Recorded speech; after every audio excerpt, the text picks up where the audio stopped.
Hello everyone, मैं हूं Garima. Welcome to primary masters.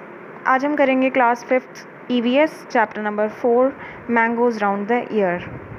तो आप सब ने स्कूल में एक साथ बैठ के लंच ज़रूर किया होगा और काफ़ी बार स्कूल में कम्युनिटी लंच भी अरेंज किया जाता है।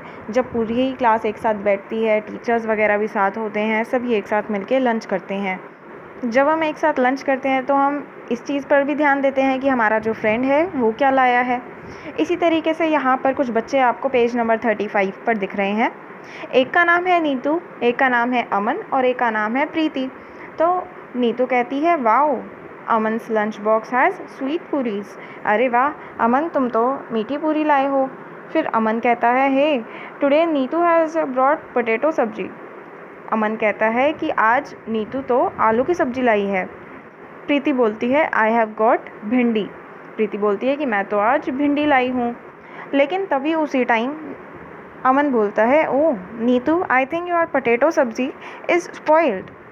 अमन बोलता है कि नीतू, मुझे लगता है कि तुम्हारी जो आलू की सब्जी है ये तो ख़राब हो गई है। प्रीति बोलती है, don't eat that, you may fall sick, here you take some bhindi. Preeti बोलती है कि नहीं नहीं, तुम वो मत खाओ, अगर तुम वो खाओगी तो तुम बीमार पड़ जाओगी। एक काम करो, आज तुम मेरी भिंडी खा लो। जैसे हम लोग आपस में अपना लंच शेयर करते हैं, इसी तरीके से ये बच्चे भी खाना जो है शेयर कर रहे थे। अब क्या आप बता सकते हैं कि अमन को कैसे पता चला होगा कि जो आलू की सब्ज़ी है वो ख़राब हो गई, या हमें कैसे पता चलता है कोई भी चीज़ जो हमारे घर में रखी हुई है खाने की वो ख़राब हो चुकी है? हमें पता चलता है उसकी स्मेल से। काफ़ी बार होता है कि उसमें से अजीब सी स्मेल आने लग जाती है। काफ़ी बार वो देखने में अलग होता है, उसका टेक्सचर बदल जाता है, वो बहुत हार्ड या बहुत सॉफ्ट या फिर स्पॉन्जी सा हो जाता है, या उसके ऊपर कोई लेयर आ जाती है, या उसका कलर चेंज हो जाता है। कोई चीज़ ग्रीन हो जाती है, किसी पे वाइट कलर की लेयर आ जाती है, किसी पे ब्लैक कलर की लेयर आ जाती है। काफ़ी बार हमें उसके टेस्ट से पता चलता है कि हाँ, ये जो चीज़ है अब सेम टेस्ट की नहीं रही है, ये ख़राब हो गई है। तो इसी तरीके से अमन को भी पता चला कि नीतू जो सब्ज़ी लाई है वो ख़राब हो गई है। तो इसी बात पे प्रीति ने कहा कि तुम वो मत खाओ। अगर हमें भी पता चलता है कोई चीज़ खाने की है और वो ख़राब हो गई है तो हमें भी वो नहीं खानी चाहिए, क्योंकि वो खाने से तबीयत ख़राब हो सकती है। अब नेक्स्ट पेज पर आते हैं, पेज नंबर 36 पर। वहाँ लिखा हुआ है, बीजी रिटर्न द ब्रेड, और साइड में आपको एक ब्रेड की फ़ोटो नज़र आ रही है।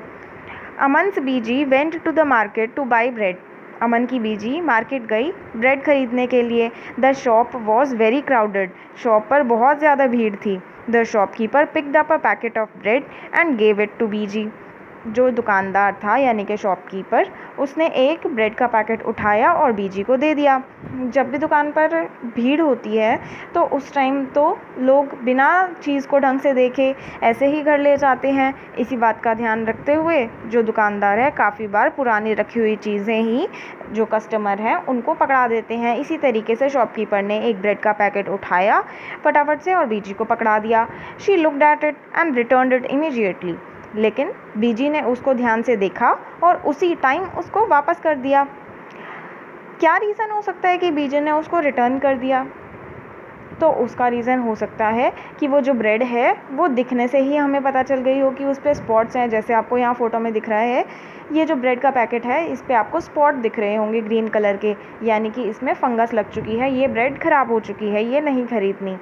और काफ़ी बार ये जो फंगस है ये दिखती नहीं है इतनी जल्दी, लेकिन हमें कैसे पता चलेगा कि जो ब्रेड का पैकेट है ये सही है या नहीं है?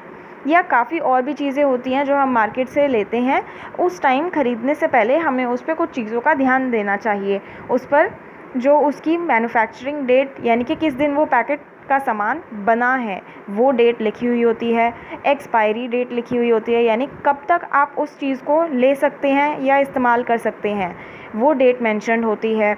और उसके ऊपर एमआरपी यानी कि मैक्सिमम रिटेल प्राइस एमआरपी लिखा हुआ होता है, यानी ज़्यादा से ज़्यादा ये जो सामान है ये कितने का बेचा जा सकता है। काफ़ी बार जैसे हो सकता है कि कोई प्रोडक्ट आप मार्केट से ले रहे हो वो 45 रुपीज़ का है, लेकिन दुकानदार आपको 50 रुपीज़ का दे रहा है और भीड़ में आप उसका प्राइस चेक भी नहीं कर रहे। आपको बस ये होता है कि सामान किसी तरह हम लेके घर चले जाएं। इसी वजह से दुकानदार काफ़ी बार कस्टमर को बेवकूफ़ बना देता है। तो इन चीज़ों का हमें ध्यान रखना चाहिए। कौन कौन सी चीज़ें हमें ध्यान रखनी चाहिए? एक तो डेट ऑफ मैन्युफैक्चर, एक एक्सपायरी डेट, एमआरपी, और वेट ऑफ द प्रोडक्ट, काफ़ी बार वेट में भी धांधलेबाजी चलती है, तो इसलिए हमें इन चीज़ों का ध्यान रखना चाहिए। तो ज़रूर यही गलतियाँ रही होंगी, तभी बीजी ने उस पैकेट को ध्यान से देखकर उसको वापस कर दिया। अब पेज नंबर 37 पे अगर हम देखें तो आपको एक ब्रेड दिख रही होगी, जिस ब्रेड में आपको दिख रहा होगा ग्रीन कलर के स्पॉट्स हैं, तो यानी कि वो जो ब्रेड है वो ख़राब हो चुकी है। अब इसके साथ लिखा हुआ है how does food gate spoiled. अब हमें ये तो पता चल गया कि जो खाना है कुछ टाइम में ख़राब हो जाता है, लेकिन खाना ख़राब होता कैसे है? तो इसके लिए आप एक एक्सपेरिमेंट कर सकते हैं। The whole class can do this experiment together. Take a piece of bread or roti, sprinkle a few drops of water on it and put it in a box. Close the box, see the bread or roti every day until you find some changes on it. Make this table on a chart paper and put it up in the classroom.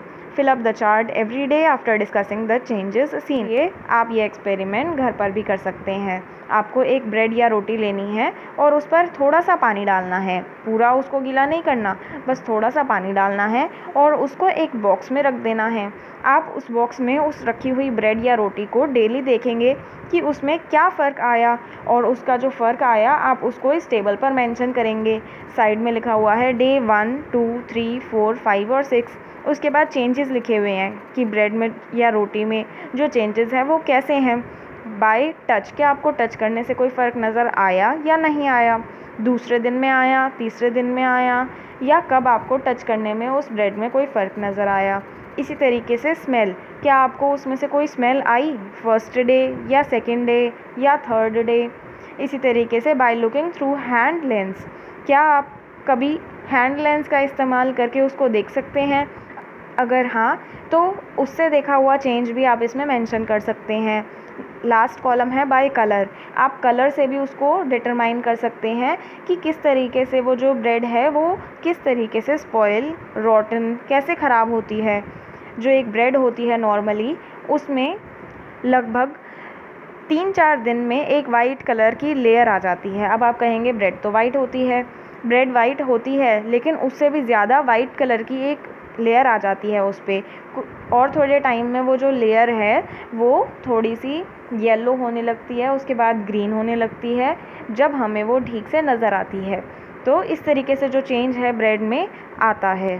तो आपने देखा होगा कि ये जो change है ये क्यों आया, क्योंकि वो जो खाने वाली चीज़ थी उसमें थोड़ा सा मॉइस्चर मिला, यानी कि जो हमने पानी की बूंदें डाली थी, और उसको हवा भी मिली। उससे ये हुआ कि आसपास के एनवायरनमेंट में, हवा में कुछ पार्टिकल्स ऐसे होते हैं, कुछ बैक्टीरिया इस तरीके के होते हैं जिन्हें कोई ना कोई जगह चाहिए होती है ग्रो करने के लिए। अब अगर कोई ऐसी जगह, जैसे यहाँ पर ब्रेड की हम एग्जांपल लें, तो इस ब्रेड पे थोड़ा सा पानी उसको मिल गया था, तो उसको एक ऐसा सरफेस मिल गया था जहाँ पे वो ग्रो कर सके, तो वो यहाँ पर फंगस की तरह ग्रो कर गई। तो इस तरीके से जो खाना है वो ख़राब हो जाता है। काफ़ी बार खाना जो है टेम्परेचर की वजह से ख़राब हो जाता है, काफ़ी बार मॉइस्चर की वजह से ख़राब हो जाता है। इस तरीके से हमने ये तो पढ़ा कि चीज़ें ख़राब हो जाती हैं, लेकिन कुछ तरीके ऐसे भी हैं कि हम चीज़ों को ख़राब होने से बचा सकते हैं। वो लिखा हुआ है नेक्स्ट पेज पर, यानी कि पेज नंबर 38 पर आपको एक टेबल दिख रही होगी ग्रीन कलर की, जिसमें लिखा हुआ है फूड आइटम्स और मेथड्स। इसमें हमें मैच करना है, जिसमें सबसे पहले लिखा हुआ है मिल्क। तो मिल्क को हम कुछ टाइम के लिए ख़राब होने से कैसे बचा सकते हैं? तो सामने वाली लाइन में थर्ड ऑप्शन है बॉयल इट। तो दूध को इसलिए हम बॉयल यानी कि उबालते हैं अच्छे से। जब भी हम दूध लेकर आते हैं हम उसको उबालते हैं, और थोड़ा सा जब वो नॉर्मल टेम्परेचर, रूम टेम्परेचर का हो जाता है, तब हम उसको फ्रिज में रख देते हैं, जिससे वो जल्दी ख़राब नहीं होता। इसी तरीके से नेक्स्ट है कुक्ड राइस, यानी कि बने हुए चावल। ज़रूरी तो नहीं कि हर बार जब हम चावल पकाएं तो उस टाइम ही हम वो सारे खा लें, काफ़ी बार वो बच जाते हैं। तो हम क्या करें? तो हमें उसे एक बाउल में रखना चाहिए। जो सबसे ऊपर वाला पॉइंट है हम वो कर सकते हैं। Put it in a bowl and keep the bowl in a container with some water. हम एक बाउल में उसको रखेंगे और उस बाउल को हम एक ऐसे बर्तन में रखेंगे जिसमें थोड़ा पानी हो। नेक्स्ट है ग्रीन कोरिएंडर, यानी कि धनिया। धनिया जो है बहुत जल्दी ख़राब होता है, लेकिन हम उसे ख़राब होने से कुछ टाइम के लिए बचा सकते हैं अगर हम उसको एक हल्के गीले कपड़े में रख दें, यानी कि सेकेंड वाला point, wrap in a damp cloth. Next है अनियन या गार्लिक। अनियन हम बोलते हैं प्याज को, और गार्लिक हम बोलते हैं लहसुन को। ये दोनों ऐसी चीज़ें हैं जिन्हें हमेशा सूखी जगह पर रखना चाहिए, यानी कि लास्ट वाला point, keep it in a dry open place. हमें कभी भी इन्हें बंद जगह पर या गीली जगह पर नहीं रखना चाहिए, वरना ये ख़राब हो जाती हैं। अब आपको सामने एक स्टोरी दिख रही होगी जिसकी हेडिंग है समर ट्रीट, ममीदी तंद्र। ममीदी तंद्र हम आम पापड़ को बोलते हैं, जो खाने में बहुत टेस्टी होता है। तो चलिए अब हम इस स्टोरी को रीड करते हैं। Chitti Babu and Chinna Babu live in Atreyapuram town in Andhra Pradesh. Andhra Pradesh हमारी इंडिया जो कंट्री है उसकी एक स्टेट का नाम है, उसमें एक टाउन का नाम है अत्रेयापुरम। वहाँ पर ये दोनों रहते हैं। कौन कौन? ये दोनों भाई हैं, जिसमें से एक का नाम है चिट्टी बाबू और एक का नाम है चिन्ना बाबू। ये दोनों वहाँ पर रहते हैं। The brothers spend the summer holidays playing in the mango garden when the trees are full of fruits. They also like to eat unripe mangoes with salt and chili powder.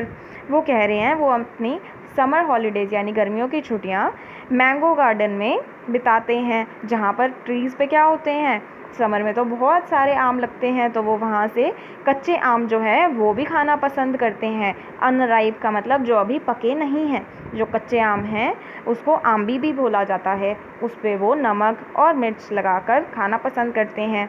At home, their mother cooks unripe mangoes in different ways. She also makes many kinds of mango pickles. The pickles last through the year until the next mango season. बोला जा रहा है घर पे भी उनकी जो mummy है वो भी कच्चे आम का इस्तेमाल करती हैं। काफ़ी बार वो इस कच्चे आम का इस्तेमाल करके सब्ज़ी बनाती हैं, काफ़ी बार आम पापड़ बनाती हैं, काफ़ी बार वो इसका अचार डालती हैं। इतना कि अगले साल जब नेक्स्ट मैंगो सीज़न आए तब तक ये वाला अचार इस्तेमाल हो सके, पूरे इतने ज़्यादा टाइम का। One evening while having food, Chinna Babu asked Amma, "We have so many mangoes, make some Amidi Tandr आम पापड़ from them." एक शाम की बात है, जब वो खाना खा रहे थे तो चिन्ना बाबू ने अपनी मम्मी को कहा, अम्मा हमारे यहाँ तो इतने सारे आम हैं, तो क्यों ना उससे ममीदी तंत्र यानी कि आम पापड़ बनाया जाए। देयर फादर सेड, उनके फादर ने कहा, मेकिंग ममीदी तंत्र needs 4 weeks of hard work. उनके फादर ने बोला कि ममीदी तंत्र बनाना थोड़ा मुश्किल है और टाइम लगता है उसको बनाने में, उसमें बहुत मेहनत लगती है। If you both promise to help us every day for the next 4 weeks we can together make the mamidi tandra. उन्होंने कहा क्योंकि इस काम में पूरे 4 हफ्ते यानी लगभग 1 महीने का टाइम लगता है, तो अगर तुम दोनों भाई भी मदद करोगे तो हम ये ममीदी तंत्र ज़रूर बनाएंगे। Both the brothers quickly agreed to help. दोनों के दोनों भाइयों ने एकदम हाँ बोला और बोला कि हाँ हम ज़रूर मदद करेंगे, हम ज़रूर ममीदी तंत्र यानी कि आम पापड़ बनाएंगे। The next day, both the children went to the market with their father. They bought a mat woven from the leaves of a palm tree, poles of casuarina tree, string made of coconut husk, some jaggery and sugar. अगले ही दिन वो market गए अपने father के साथ और जितनी भी ज़रूरी चीज़ें थी इस पूरे 4 हफ्ते के प्रोसेस में ममीदी तंत्र बनाने के लिए वो सारी चीज़ें वो लेकर आए मार्केट से। वो एक मैट यानी एक चटाई लेकर आए जो पाम ट्री की पत्तियों से बनी हुई थी। 2 पोल्स यानी कि 2 डंडे लेकर आए। किस चीज़ के? वो लाए कैसोरीना ट्री के। String made of coconut husk, जो आपने नारियल देखा होगा, नारियल के बाहर जो ब्राउन कलर के बाल होते हैं बहुत सारे, उनसे रस्सियाँ बनाई जाती हैं। वो ही रस्सियाँ जो हैं वो यहाँ पर ये लेकर आए हैं और उसके साथ कुछ जैगरी और शुगर भी लेकर आए। जैगरी बोलते हैं हम गुड़ को और शुगर यानी कि चीनी, ये दोनों चीज़ें भी वो लेकर आए। अब नेक्स्ट पेज यानी पेज नंबर 39 पर लिखा हुआ है, अम्मा found a Sunny place in the backyard. अम्मा ने घर के पीछे वाले एरिया में ही एक ऐसी जगह देखी जहाँ पर बहुत अच्छे से धूप आती हो। Sunny place.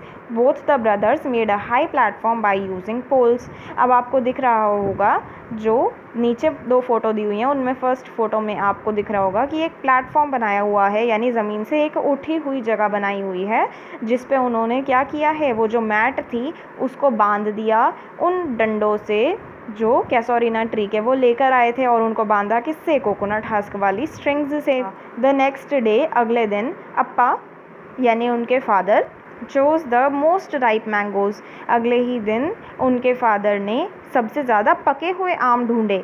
They took out the mango pulp into a large pot. अब आपको थर्ड फोटो में दिख रहा होगा कि उन्होंने जितना भी पल्प था मैंगो का वो निकाल लिया एक बड़े से बर्तन में.